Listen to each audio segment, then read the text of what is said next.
Let's cook.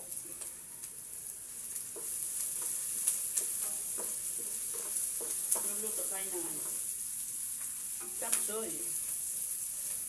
Yan. Tangkotsa muna natin ang ating sibuyas bawang.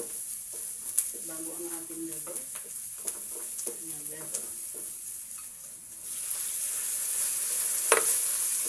Pre-cook mo yung ating liver para hindi siya masyado malangis pa.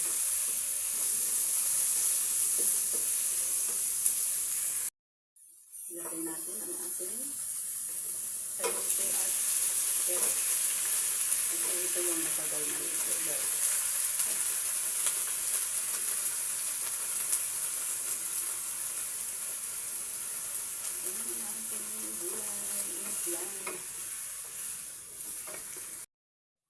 Ilagay natin yung medyo matigas na ano ng pechay bagyo.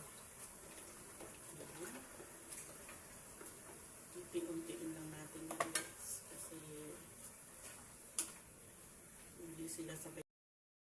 Ilagay natin ang repolyo. Kumpleto na ang ating gulay guys. Halo-halo na lang ito. Masarap na. Diba guys? Kain tayo ng masarap na gulay. Ilagay natin ang pampalasa, ang bell pepper. Wow. Yan ang pampalasa ng ating chapsoy. Ayan siya. Maglapit ng maluto.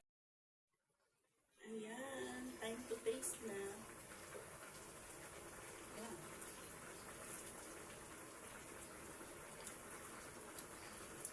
Taste good. Very good ang ating cook. Let's eat na.